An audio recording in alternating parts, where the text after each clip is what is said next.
The ripple effect days following the talent show unfolded like waves in a wide ocean, each ripple growing larger than the last. What had started as an innocent office prank transformed into a global sensation. The clip of Sundar Pichai playing guitar, vulnerable, sincere, and unexpectedly soulful, traveled across continents in mere hours.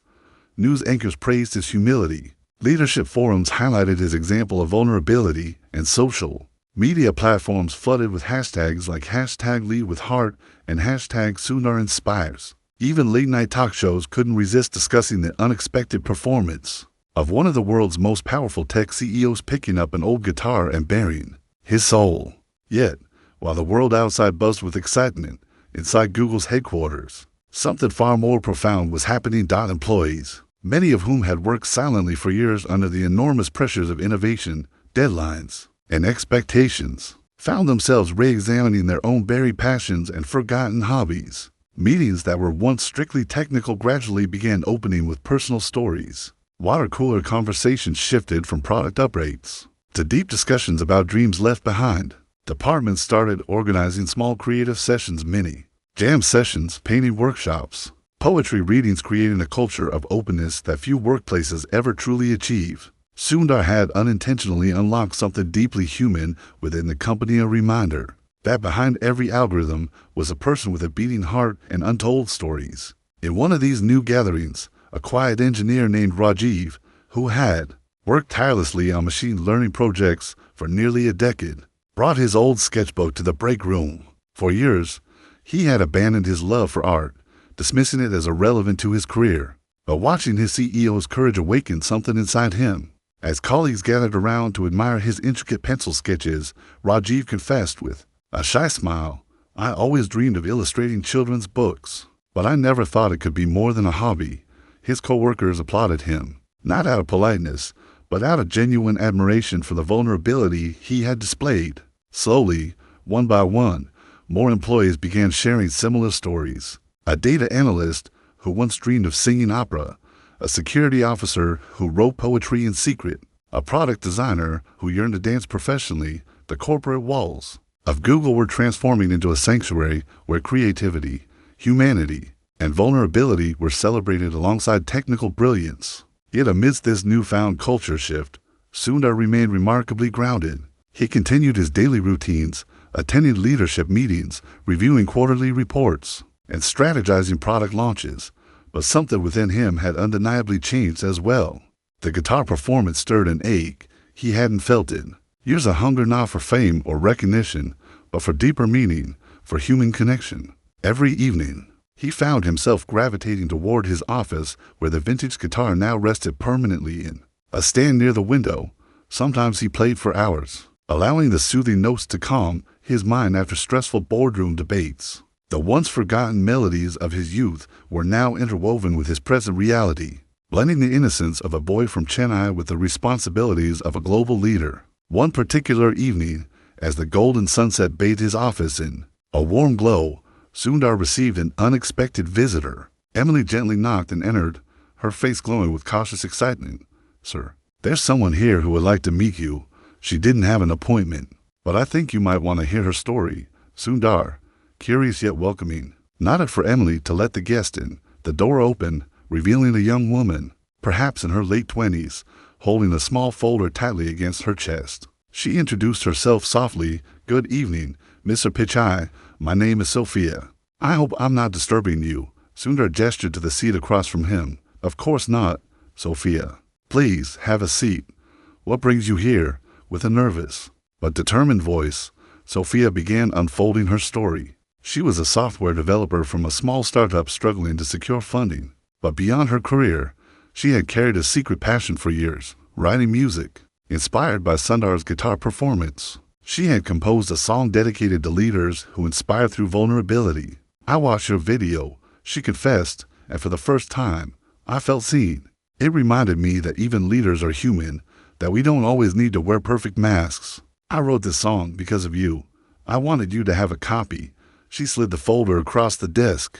Sundar opened it gently, revealing handwritten lyrics alongside sheet music. His eyes scanned the words, each line carrying raw emotion about fear, courage, dreams, and silent battles people fought every day behind closed doors. Touched by her sincerity, Sundar looked up and said softly, "This is beautiful, Sophia. Thank you for sharing this with me." Encouraged by his warmth, Sophia added, "I know you're a busy man, but if you'd ever consider playing this song with me, even once, I would be honored." For a moment, Sundar sat in thoughtful silence. He saw the spark in her eyes, the same spark he once carried as a young boy plucking his first strings. In that instant, an idea began forming in his mind, an idea that would eventually lead to something far bigger than either of them could have imagined.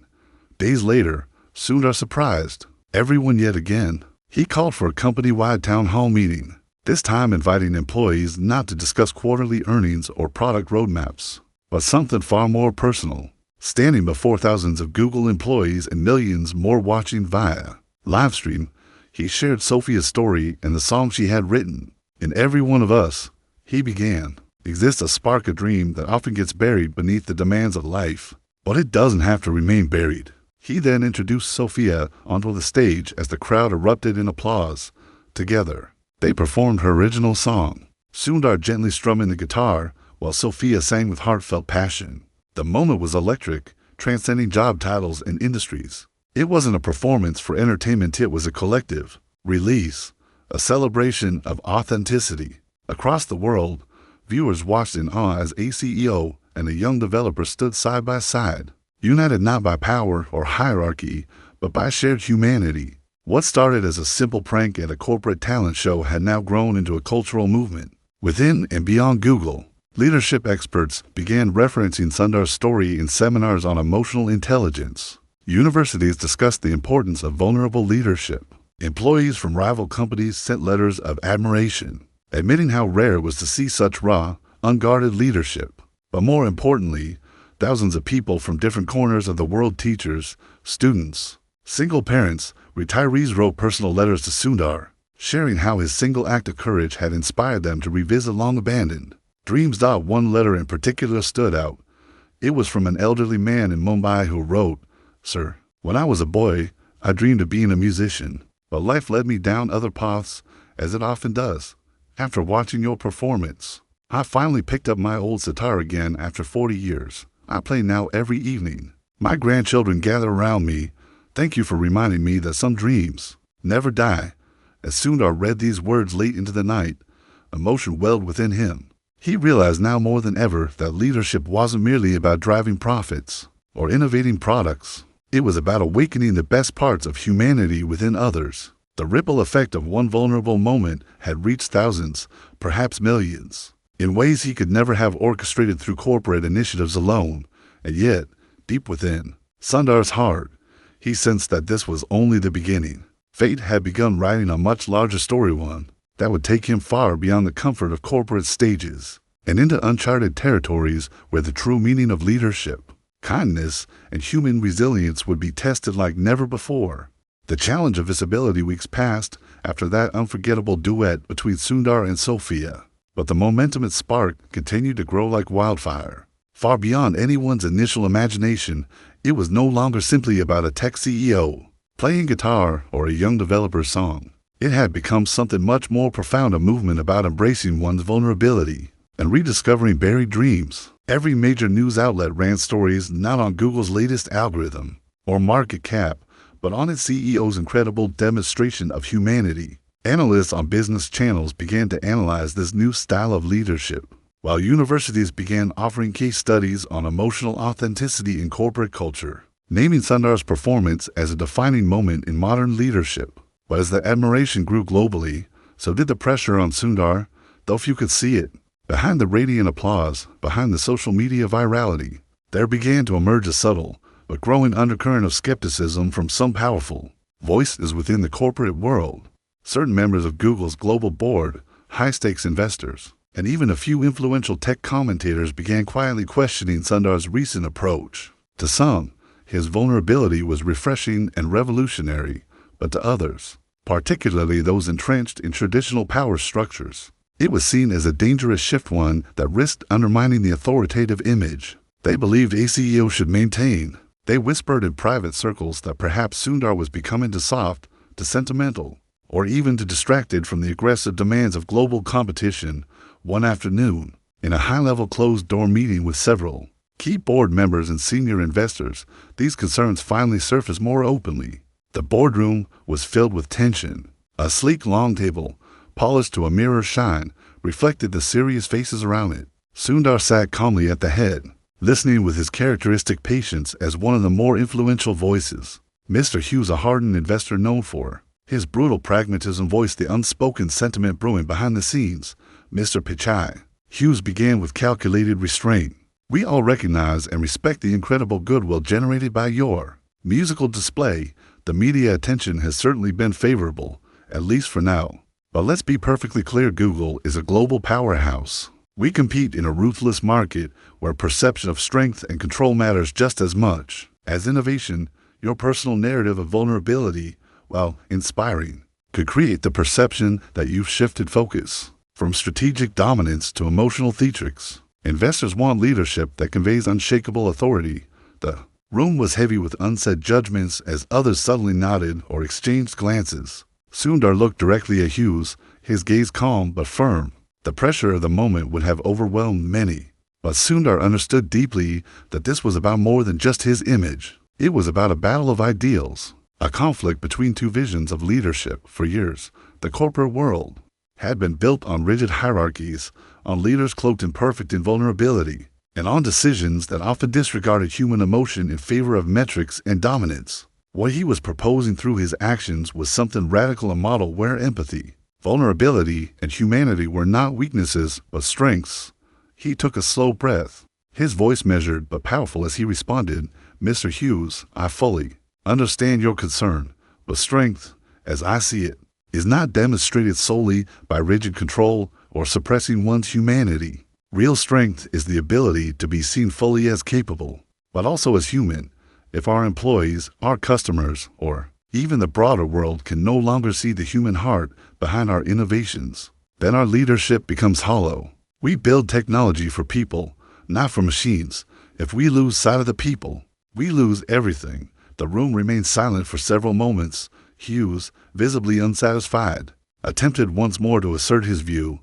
"That's a noble philosophy, Mr. Pichai, but let me remind you, at the end of the day, Wall Street doesn't trade on vulnerability, it trades on confidence, power, and cold results." For a brief second, a small but knowing smile formed at the corner of Sundar's mouth. "And yet," he replied gently, "it was precisely that vulnerability that just increased our public trust index by 15%. Globally, new job applications have doubled.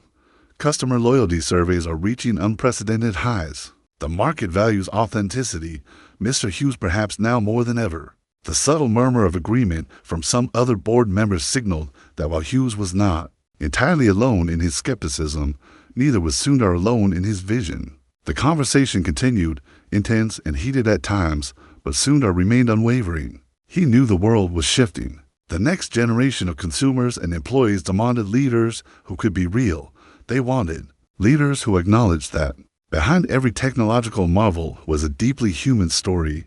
Later that evening, after the exhausting negotiations, Sundar returned to his office as the sun dipped below the San Francisco skyline, painting the glass towers in hues of gold and crimson. He sat by the window, guitar resting gently against his chair. For a moment, the world outside felt far away, as though he sat between two worlds, the cold corporate machinery and the quiet beauty of authenticity. He reflected on the price of vulnerability, knowing well that courage was rarely celebrated in its raw form and often faced resistance before acceptance died. As he quietly strummed a gentle melody, his thoughts were interrupted by a soft notification sound. It was an email from Sophia. She had written, "Sir, thank you for everything you've done. People around the world are feeling braver because of you. Some of us have even started a small online community, the Spark Collective. It's a place where people share stories of rediscovering lost dreams.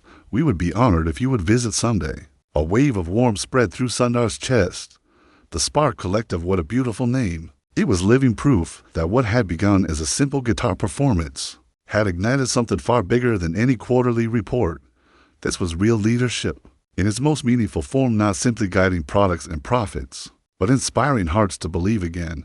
Without hesitation, He typed his reply, "Dear Sophia, nothing would make me prouder. Let's meet." But fate had yet another layer waiting for Sundar. Little did he know that this emerging movement would soon attract not just followers inspired by his example, but also opponents who saw authenticity and human vulnerability as threats to their carefully maintained systems of power. Forces far beyond his boardroom were watching, and they were preparing to test not just his leadership, but his very principles. The journey that began with a single guitar string was about to collide with much bigger stakes. The unexpected invitation. It was a chilly autumn morning in Mountain View, California. The Google headquarters were bustling with activity as employees hurried across the vast glass buildings, carrying laptops, coffee mugs, and heads full of ideas. Sundar Pichai, the humble and highly respected CEO of Google, walked calmly through the sleek corridors. His gentle demeanor and approachable smile made him a favorite among his employees. Yet today, something unusual was waiting for him. As he entered the main executive meeting room, he noticed a bright poster pinned to the glass wall. Annual Google Talent Show, open for all employees, even CEOs. The vibrant colors and playful fonts immediately caught his attention. Sundar chuckled softly. Talent shows were an annual tradition at Google, organized to encourage creativity, unity, and joy among employees. Every year, engineers, designers, managers, and interns showcased their hidden talents, singing, dancing, magic tricks, even comedy skits. But this year, an unexpected buzz had been brewing for weeks. Rumors were flying around that someone had anonymously signed up Sundar Pichai himself to perform at the show. Most employees assumed it was a harmless prank, a light-hearted joke, played by a few mischievous interns who admired their leader's humility. No one really expected Sundar to actually perform. As he sat at the head of the table during the leadership meeting, Sundar casually mentioned the poster, prompting a few suppressed giggles among his team. His assistant, Emily, blushed slightly and admitted, "Sir, I think some of the interns signed you up for fun. They put your name under the guitar performance category." Sundar smiled warmly, looking around at his team's amused faces. "I see. Guitar, huh?" he said thoughtfully, tapping his fingers on the polished table. The room erupted with laughter, but Sundar's mind wandered elsewhere. Unbeknownst to most people, Sundar did have a connection with the guitar, a hidden chapter of his life he rarely spoke about. Back during his teenage years in Chennai, India, Sundar's family lived modestly. They couldn't afford luxuries, but his father saved for months to buy him a used acoustic guitar from a local shop. That old instrument became Sundar's best friend. After long hours of studying, he would retreat to his small room, gently strumming melodies while dreaming of a bright future. The guitar was his escape, a source of comfort when life's pressures felt overwhelming. But when he left India for Stanford, then later joined Google, the guitar stayed behind, gathering dust, a silent relic of his youth. Now, years later, here he was, the CEO of one of the most powerful tech companies in the world, being asked to play guitar as a joke. But Sundar didn't feel offended. Instead, he felt strangely inspired. Maybe this was a sign, a chance to reconnect with a piece of himself he had long forgotten. "Emily," he said softly, "do we still have that old guitar from the Google art auction last year? The one they displayed in the lobby?" "Yes, sir. I believe it's still in the storage room," she replied curiously. "Can you please have it sent to my office?" The room fell silent for a moment. The executives exchanged surprised glances. Was Sundar seriously considering performing? The idea seemed both amusing and oddly heartwarming. As the meeting continued, whispers filled the air. Some thought he might back out. Others hoped he would actually go through with it. But for Sundar, this wasn't about entertaining employees anymore. It was about facing a part of himself that had quietly waited for years. That evening, as the sun dipped behind the Silicon Valley hills, casting long golden rays across the office windows, Sundar sat alone in his spacious office. The vintage guitar rested on his lap. He ran his fingers gently along its worn wooden body, feeling the familiar texture beneath his fingertips. The strings were slightly loose, but the soul of the instrument was alive. Closing his eyes, he strummed. A few simple chords and a soft melody filled the quiet room. Memories flooded back, the humid Chennai evenings, the distant sound of street vendors, the scent of his mother's cooking, and the quiet pride in his father's eyes whenever he played. He played for hours that night, losing track of time, rediscovering melodies he thought he had forgotten. His fingers, though rusty at first, slowly remembered the old patterns. The soothing sound of music wrapped around him like an old friend's embrace. When he finally looked up, it was well past midnight, but a peaceful smile lit up his face. He had made his decision. The next morning, Emily knocked on his door with a nervous smile. "Sir, about the talent show, I'll do it," Sundar said calmly, surprising her. "But let's keep it quiet for now. I want it to be a surprise." News spread quickly, whispers echoed through the office halls.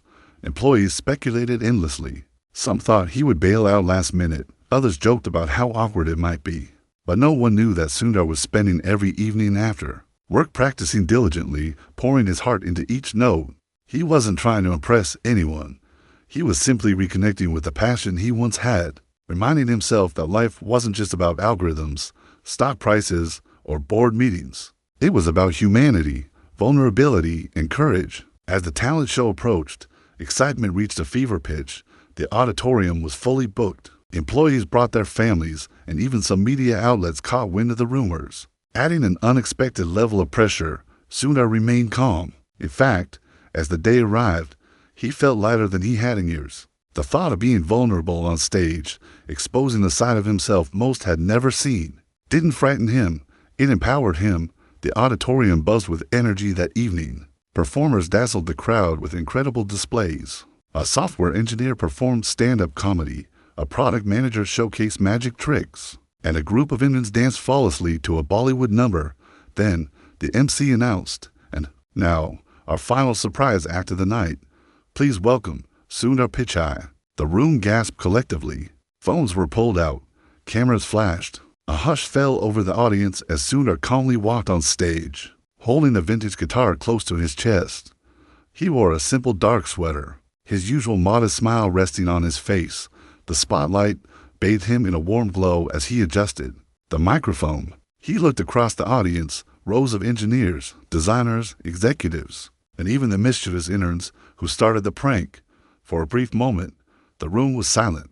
Then Sundar spoke gently. "When I was a teenager in India, this guitar was my refuge. Life was simple, but dreams were big. I haven't played in many years, but tonight, I want to share a little piece of that young boy's dream with you." He strummed the first few chords, an auditorium filled with a soft, mesmerizing melody. His voice, though not professionally trained, carried warmth and sincerity. He played an old Indian folk song, blending it with a soft English ballad, creating a fusion that felt both nostalgic and new. The melody danced in the air, wrapping around every heart in the room. Some employees quietly wiped tears, others smiled in awe. It wasn't about perfection. It was about authenticity. As he finished, the last note lingered in the silence before the entire room erupted into a standing ovation. The applause was thunderous, echoing across the high ceilings. Employees cheered, clapped, and shouted his name. Some were deeply moved, not because of the performance itself, but because their leader had shown them something rare: vulnerability, courage, and the beauty of being human. Backstage, as Sundar quietly returned the guitar to its case, Emily rushed toward him, her eyes shining. "Sir, that was incredible." Sundar smiled softly. "Thank you, Emily. Sometimes, life reminds us that we are more than our job titles." Little did he know that this simple act of courage would soon travel far beyond the walls of Google's auditorium. The video clip spread like wildfire across social media. News outlets covered the story. People from all around the world praised his humility and bravery, but more importantly, it sparked conversations about leadership, vulnerability, and the power of revisiting forgotten dreams. And so began a journey that no one, not even Sundar, could have predicted. The storm behind the applause of months that followed saw the Spark Collective evolve, from a humble online forum into a global movement.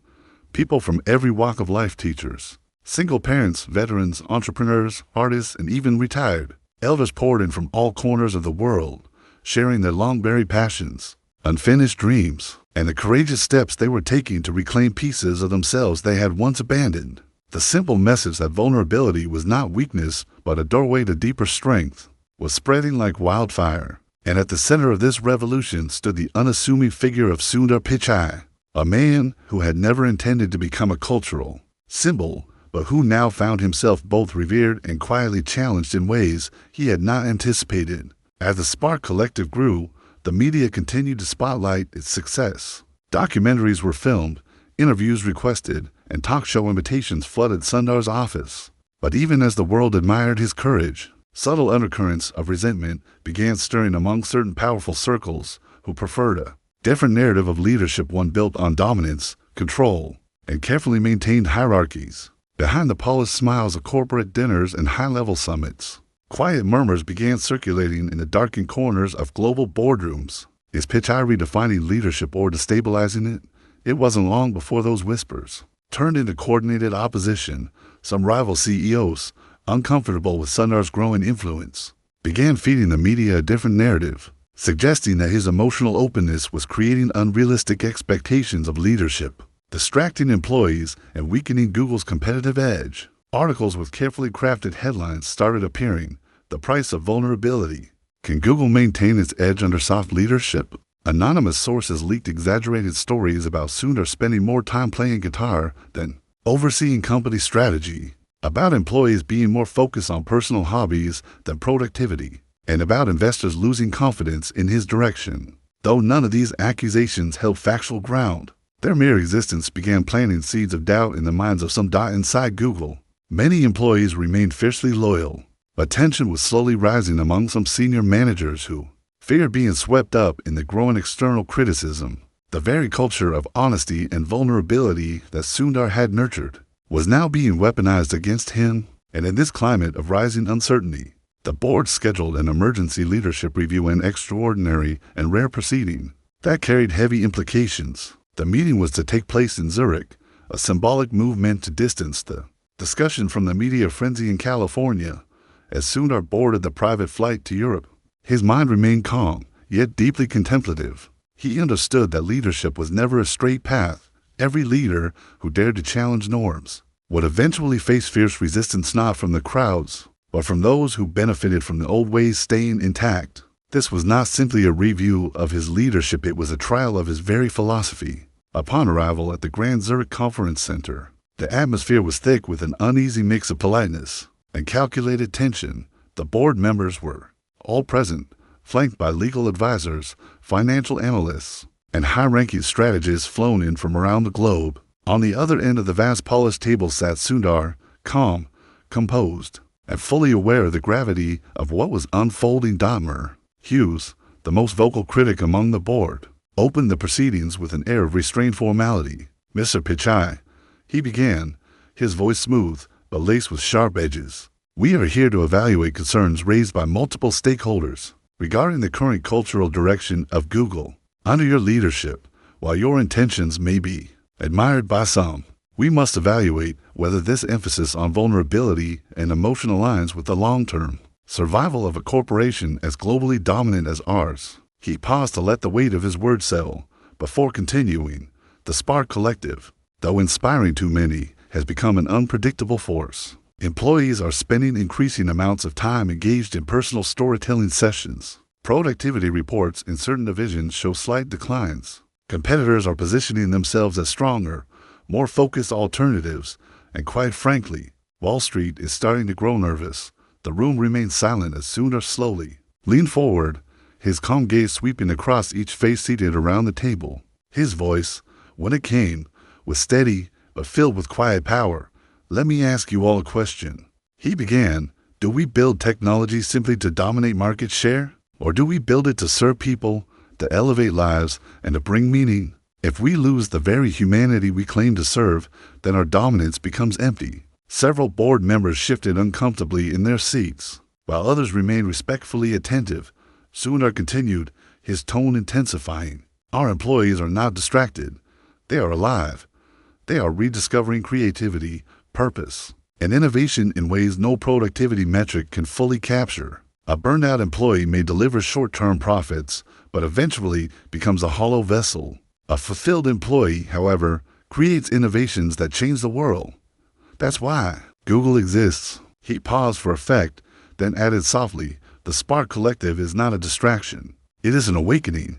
The future workforce will demand leaders who understand this, or they will leave us behind." The words hung in the air like an unspoken challenge. Silence enveloped the room as the board members absorbed his argument. Some were visibly moved, others remained guarded, calculating outcomes and political risks. But before anyone could respond, an unexpected voice joined the conversation. Sophia, the young developer whose song had first sparked the public movement, had been quietly invited by one of the board members who believed her testimony might offer a fresh perspective. Standing at the far end of the room, her voice trembled slightly at first, but grew stronger with each word. I am not an executive. I don't control billions of dollars, but I know what it feels like to be lost in my work, to feel like my humanity had no place in my profession. When Sundar picked up that guitar, he gave all of us permission to reclaim parts of ourselves we had silenced. Because of that, I'm not only a better employee, I'm a better person, and better people build better companies. Her voice wavered with genuine emotion, and in that moment, the raw sincerity of her words pierced through the cold, calculated atmosphere that had gripped the room. Even the most skeptical among the board members couldn't entirely deny the depth of truth in her testimony. It was no longer just about policies or profits, it was about something far deeper, that every human in that room, no matter how powerful, quietly longed for themselves. The meeting stretched on for hours, with every facet of the debate dissected. But as midnight approached, it became increasingly clear that the tide was slowly turning. Sundar's unshakable calm, his clarity of vision, and the unexpected but undeniable voices of employees like Sophia had begun to realign the conversation. The board called for a recess, announcing that the final decision would be delivered the following morning. That night, as Sundar sat alone in his Zurich hotel room, staring out across the quiet city lights, he reflected not on his own fate, but on the future of leadership itself. What kind of world did he want to leave behind? A world led by cold calculations, or one where humanity had space to breathe even in the halls of power? He knew the battle was far from over. Powerful interests would continue to push back, but the path had been lit, and whatever came next, Sundar Pichai had already decided he would not abandon that path. The storm behind the applause was real, but so was the light that had been ignited. The decision that shocked the world. The pale morning light seeped gently through the towering windows of the Zurich conference hall, casting long shadows across the polished marble floors. The air was heavy with anticipation as board members, legal counsel, and senior advisors filed into the massive meeting room one by one. News of the emergency leadership review had already leaked to several global media outlets, generating speculation and anxious commentary across financial news channels. Some anchors predicted Sundar Pichai's fall, others suggested he would emerge even stronger, but none could truly fathom the complexity of what was unfolding behind those tightly closed doors. This was no ordinary board meeting. This was a crossroads, a pivotal moment that would not only determine Sundar's future at Google, but potentially redefine corporate leadership for an entire generation. Sundar arrived last, as was customary in such proceedings, entering the room with calm grace. His face betrayed no signs of exhaustion, though he had barely slept. Behind his composed eyes, however, was a mind fully alert, processing every nuance, every glance, every breath in that room. He knew that today's decision would echo far beyond Google's share prices or press headlines. It would shape the very soul of how corporations balance power with humanity. The chairman of the board, an older gentleman known for his balanced wisdom, opened the proceedings with solemnity. "We have deliberated extensively," he announced. "The concerns presented are not without merit. We are custodians not only of financial responsibility, but of cultural stewardship. What is at stake is not just this company's profitability, but its values, its legacy. And so, after careful consideration, we present possible pathways." He paused briefly as the room leaned forward, the weight of his words thickening the air. Option 1. Mr. Pichai steps down from his role as CEO, transitioning into a non-executive advisory position focused on culture and employee engagement. This will allow new executive leadership to refocus the company's competitive strategies, while preserving elements of Mr. Pichai's cultural contributions. The suggestion hung heavily in the air. Several of the more traditional board members nodded subtly, clearly supporting this transition plan. Sundar listened intently, his posture steady, as the chairman continued. Option 2.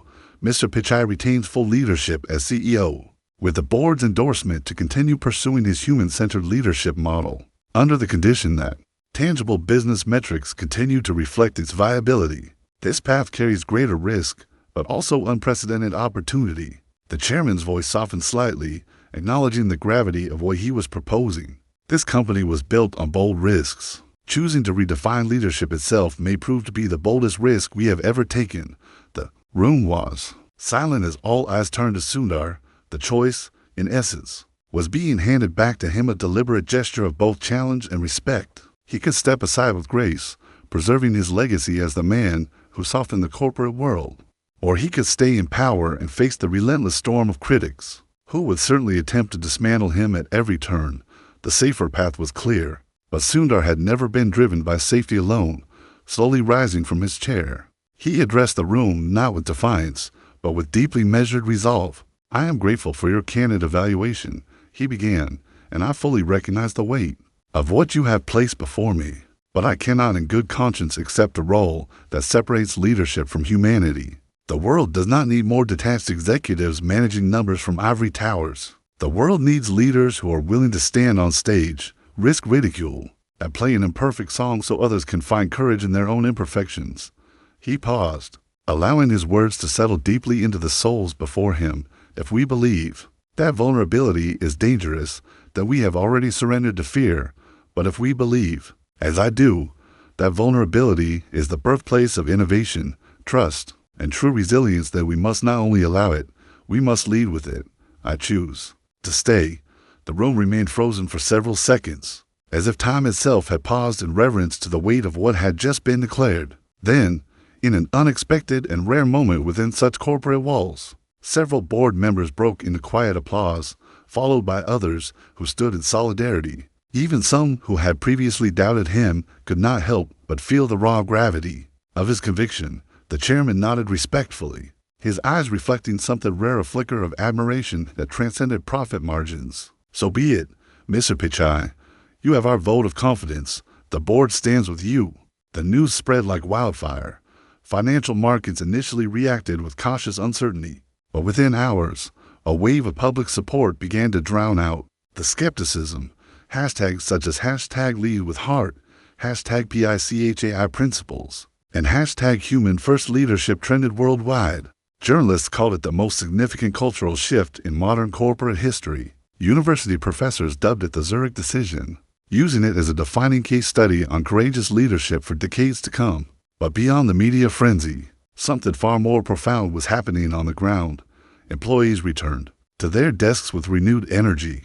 Departments that had quietly hesitated now leaned fully into collaborative projects, combining innovation with human-centered design. The Spark Collective doubled in size within weeks, with thousands sharing how Sundar's stand had inspired them to pursue authenticity not only at work, but in their personal lives. Partners, clients, and customers expressed deepened loyalty, moved by a rare glimpse of humanity at the highest level of global power. Weeks later, as the dust settled and the world adjusted to this new reality, Sundar found himself standing on a different kind of stage, a small, intimate gathering organized by the Spark Collective. This time, there were no flashing cameras, no investors watching from the shadows, no media headlines waiting to analyze every word. Here stood people from across the world who had found the courage to reclaim their long-lost dreams, a retired war veteran who had returned to painting, a single mother who published her first poetry book, a paralyzed athlete who now coached young hopefuls,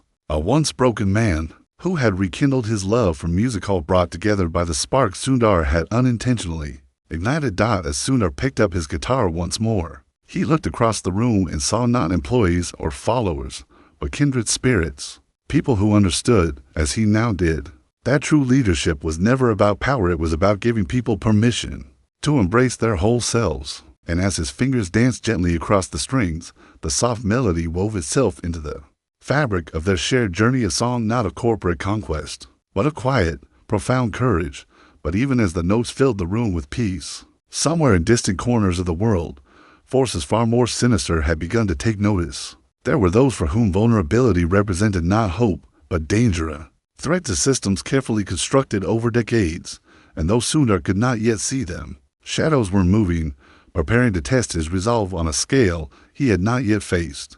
The battle for the soul of leadership was far from over. The greatest test still lay ahead.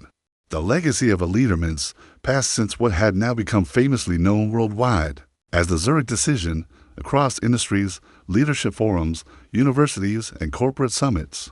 The decision to support Sundar Pichai's human-centered leadership philosophy was being studied, debated, and admired. Google itself underwent a quiet renaissance. Departments began operating with unprecedented transparency. Employees felt empowered to bring their full selves to work, and product innovations began emerging that were not only technologically brilliant, but deeply attuned to real human needs. Behind every new AI breakthrough or ethical policy update was a new spirit of creativity, rooted in empathy. Competitors who initially mocked the shift found themselves scrambling to copy similar cultural reforms in their own companies. Yet none could replicate the authenticity with which it had been born. At Google, but as the visible world celebrated, a much more dangerous resistance had been building beneath the surface, one far removed from the world of press releases and boardrooms. It wasn't a group of rival CEOs or frustrated investors this time.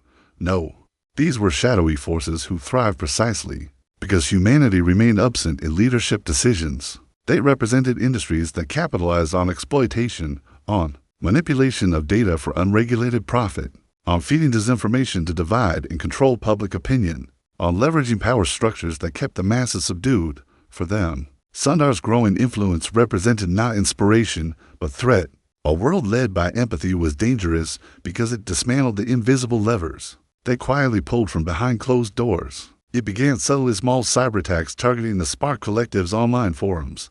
Then came coordinated disinformation, campaigns attempting to discredit Sundar's leadership as idealistic nonsense, accusing him of promoting toxic positivity while alleging that the company's cultural shift was a facade covering up internal dysfunction. Manufactured rumors swirled online. Alleged whistleblowers fabricated stories about failed product pipelines, secret firings, and growing discontent, none of which had any factual basis. These campaigns were calculated, designed to chip away at public confidence slowly. One morning, Sundar was briefed on the growing pattern of highly coordinated attacks. His security chief, a seasoned cybersecurity expert named Marcus, laid out the extent of the threat. They're not just trying to harm Google, Sundar, Marcus explained gravely. They're targeting you.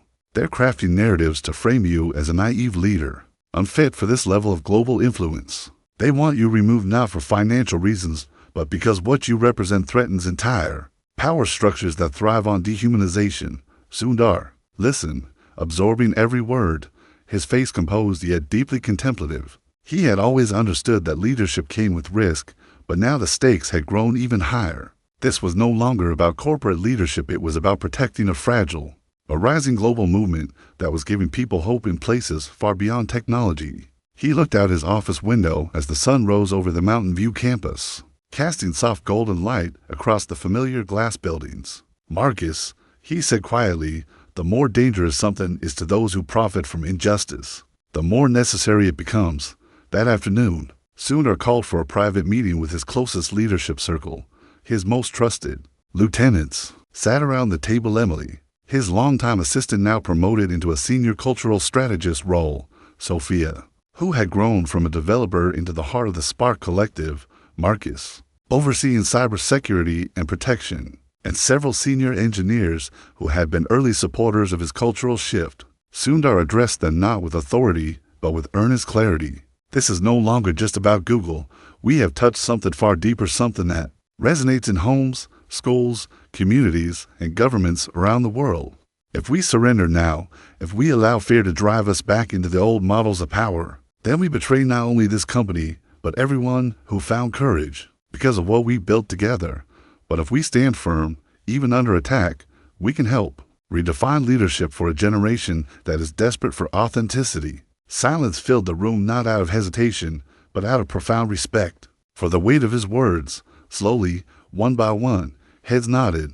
They understood the gravity. They understood the risks. But more importantly, they understood the extraordinary responsibility they now carried. In response, they launched a sweeping transparency initiative unlike anything seen before in corporate history. Google began releasing detailed public reports, not only on financials, but on cultural health metrics, employee well-being indices, ethical AI practices, and environmental impacts. They invited independent ethics panels to audit their processes. Public forums were created where any global citizen could submit questions directly to leadership, some of which Sundar answered personally in live Q&A sessions streamed worldwide. Every step was meticulously designed to strip power away from misinformation and anchor public trust in indisputable transparency, and it worked. The disinformation campaign struggled to gain traction against the unrelenting tide of truth. As independent observers continuously validated Google's internal health, external critics found their narratives collapsing under hard evidence. Public trust soared. Even world governments began seeking Sundar's counsel not on technology alone, but on ethical leadership, emotional intelligence, and cultural reform. It was during one such global leadership summit hosted at the United Nations that the full scale of Sundar's impact became clear. Leaders from around the world gathered, not simply to hear about Google's technological future, but to witness something historic, a CEO addressing not markets, but humanity, standing before hundreds of world leaders and millions watching live broadcasts. Sundar spoke with quiet, unshakable conviction. The world doesn't suffer from a lack of intelligence, he began. We have built machines that can process information at unimaginable speed. We've engineered breakthroughs that would have seemed like science fiction a generation ago. And yet, with all our knowledge, we continue to struggle with something far more basic: how to lead with humanity. For too long, we've been told that leadership demands the suppression of vulnerability, that strength requires domination, that success must be divorced from empathy. But look where that has brought us: a world drowning in distrust, division, and exhaustion. The truth is, vulnerability is not weakness. It is the birthplace of trust, innovation, and resilience. The leaders of the future will not be those who pretend to be invulnerable. They will be those courageous enough to let the world see them fully. As his words echoed through the grand chamber, the audience rose to its feet in unified applause, not a polite formality, but a raw, honest standing ovation that lasted for minutes. Even seasoned world leaders wiped tears from their eyes, deeply moved not just by his message, but by the living embodiment of it standing before them. In that moment, Sundar Pichai was no longer simply the CEO of Google. He had become something far rarer, a symbol of what leadership could be when infused with humility, courage, and profound humanity. And as the lights dimmed that evening, as the applause finally faded, Sundar quietly returned to his private hotel suite overlooking the city skyline. Alone, he stood by the window, once again picking up his old guitar, the same instrument that had started it all in a small talent show prank long ago. As his fingers gently brushed across the strings, a soft melody filled the quiet room. It was no longer just a song. It was a hymn, a quiet anthem that every human being who had ever been told that vulnerability was a flaw instead of a gift. Outside, millions continued to share their stories, reigniting forgotten dreams. The Spark Collective had grown into a worldwide cultural movement, now influencing companies, governments, schools, and communities to lead differently. And somewhere deep in the silence of the night, Sundar smiled to himself, not for what he had achieved, but for what so many others had found through the simple courage of being seen. Because sometimes, all it takes to change the world is one imperfect song played by a leader brave enough to let others hear it. The journey began after the global summit. Sundar Pichai's leadership had become a beacon for a new era, one where compassion and courage walked hand in hand with innovation and vision. But even as the world celebrated this transformation, Sundar understood that real change was never a destination. It was a continuous journey, often demanding even greater resilience than the initial breakthrough. The forces that resisted change had not vanished. Instead, they lurked in unexpected places, testing the limits of this newfound leadership model in ways that would challenge every fiber of his being. In the months that followed, Sundar found himself navigating a complex landscape where progress came at the cost of constant vigilance. Whispers of internal sabotage emerged, projects slowed, important meetings delayed, subtle roadblocks planted not by open opponents, but by well-meaning colleagues unsure how to reconcile the new culture with entrenched expectations. The delicate balance of leading with vulnerability required more than personal courage. It demanded a reinvention of trust at every level of the company. To address these challenges, Sundar initiated what he called the Circle of Truth. It was a bold, transparent forum designed to break down hierarchies and foster honest communication across all layers of the company. Every week, employees from every department, engineers, marketers, HR, security, and even the cafeteria staff were invited to join candid discussions with leadership. No topic was off limits, no voice too small. The sessions often lasted hours, with raw emotions surfacing and difficult truths confronted. But slowly, The circle began healing invisible fractures, building bridges between teams and transforming skepticism into collaboration. One particular session stood out in Sundar's memory. A senior engineer, who had long struggled with the cultural shift, voiced what many felt, but few dared to say openly. "Sundar," she began hesitantly, "I admire what you're trying to do, but sometimes I worry that showing vulnerability put us at risk. Are we sacrificing our edge to be kind?" Sundar listened intently before replying, "That's a fair concern. True courage is in the absence of fear. It's acting in spite of it. Vulnerability doesn't weaken us, it strengthens our bonds, our creativity, and ultimately, our resilience. The edge you speak of is not sharpened by isolation, but by connection." The room was silent, then filled with nods of understanding. Moments like these reminded Sundar why this journey mattered, not just for the company's success, but for the people whose lives were intertwined with it. Beyond the walls of Google, Sundar's vision rippled outward, inspiring a wave of leaders. In diverse fields, schools adopted curricula teaching emotional intelligence alongside technology. Governments reconsidered policies to prioritize mental health and well-being. Grassroots organizations found in Sundar's story a powerful example that leadership rooted in empathy could change communities. Yet, the greatest reward for Sundar remained deeply personal. One afternoon, Sophia, the young developer whose song had sparked a movement, visited him again, this time with news that touched his heart profoundly. "Sundar," she said, holding a letter in her hands, "this arrived for you today." It was from the elderly sitar player in Mumbai who had rekindled his passion. After watching Sundar's first performance years ago, his letter spoke of how, inspired by Sundar, he had organized community concerts to bring joy to underprivileged children. Sharing the healing power of music, Sundar smiled, feeling a quiet fulfillment that no boardroom victory could match. It was a reminder that leadership wasn't about the grand gestures alone. It was about the unseen sparks ignited in countless lives, spreading light in places both near and far. As the sun set over Mountain View, Sundar sat once more with his guitar, his fingers weaving gentle melodies through the cool evening air. The journey had tested him beyond measure, but it had also revealed the extraordinary potential within each human heart to lead with courage, kindness, and unyielding hope. Because in the end, true leadership isn't about commanding the world, it's about inspiring it to be better, and that is the legacy Sundar Pichai chose to leave behind.